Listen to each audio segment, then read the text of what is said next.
Assalamualaikum warahmatullahi wabarakatuh. Di sini saya akan menjelaskan tentang Lembaga Penjamin Simpanan atau LPS. Apa yang akan dibahas di PPT ini yaitu yang pertama, apa itu LPS? Yang kedua, apa fungsi, wewenang, dan tugas LPS? Yang ketiga, apa saja yang dijamin LPS? Yang keempat, apa kewenangan LPS? Dan yang kelima, apa kewajiban bank peserta penjamin LPS? Lembaga Penjamin Simpanan atau LPS merupakan sebuah lembaga badan hukum yang dibentuk berdasarkan UU Nomor 24 Tahun 2004 yang fungsinya menjamin simpanan nasabah, penyimpan, dan melakukan penyelesaian dan penanganan bank gagal sebagai bagian dari pemeliharaan stabilitas sistem perbankan. Penjaminan simpanan nasabah yang dilakukan LPS bersifat terbatas, namun dapat mencakup sebanyak-banyaknya nasabah. Setiap bank yang menjalankan usahanya di Indonesia wajib menjadi peserta LPS dan membayar premi penjaminan. Fungsi, wewenang, dan tugas LPS. Fungsi LPS yaitu menjamin simpanan nasabah penyimpan dan turut aktif dalam memelihara stabilitas sistem perbankan sesuai dengan kewenangannya.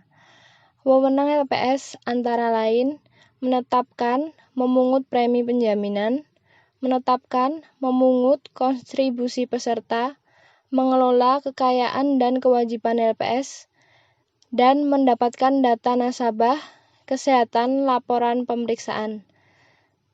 Tugas dari LPS antara lain merumuskan dan menetapkan kebijakan pelaksanaan penjaminan simpanan, melaksanakan penjaminan simpanan, merumuskan dan menetapkan kebijakan dalam turut aktif memelihara stabilitas sistem perbankan.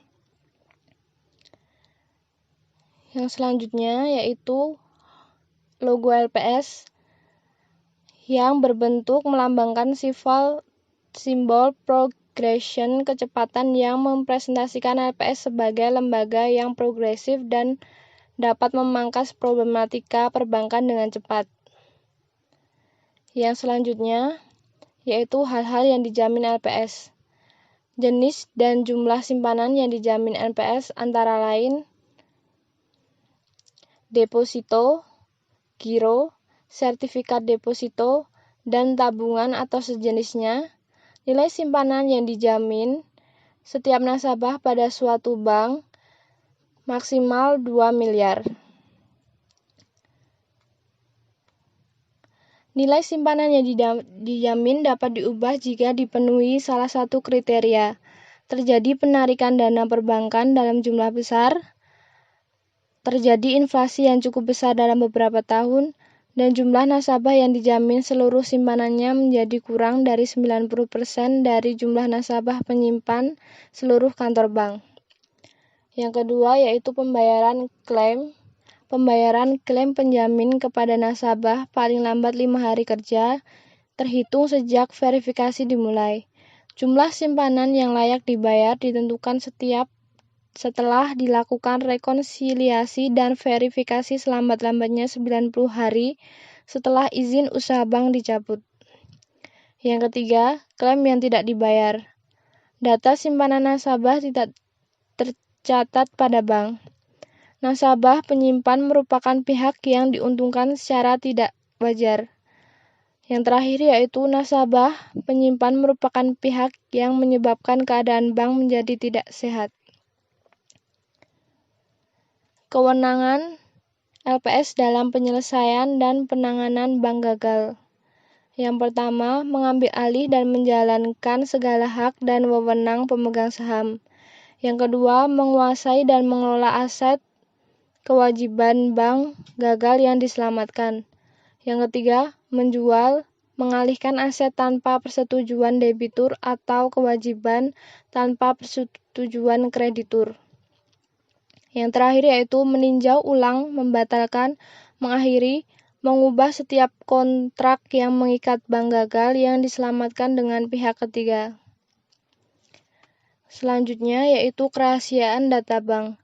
Dewan Komisioner Kepala Eksekutif Pegawai LPS wajib merahasiakan semua dokumen informasi dan catatan yang diperoleh atau dihasilkan dalam pelaksanaan tugasnya yang harus dirahasiakan berdasarkan undang-undang.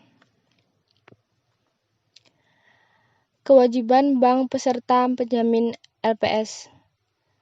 Yang pertama, menyerahkan dokumen salinan AD, akta pendirian, perizinan, dan tingkat kesehatan bank.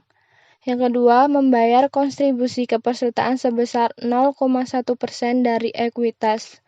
Yang ketiga, membayar premi penjaminan. Yang keempat, menyampaikan laporan secara berkala. Yang kelima, memberikan data, informasi, dan dokumen yang dibutuhkan kepada LPS. Yang keenam, menempatkan bukti kepesertaan atau salinan di kantor bank. Yang terakhir yaitu surat pernyataan direksi, komisaris, pemegang saham, tentang komitmen dan kesediaan untuk memenuhi ketentuan LPS, bertanggung jawab atas kelalaian dan pelanggaran, dan kesediaan melepaskan segala hak jika bank menjadi bank gagal yang diselamatkan atau dilikuidasi. Sekian dari saya, terima kasih.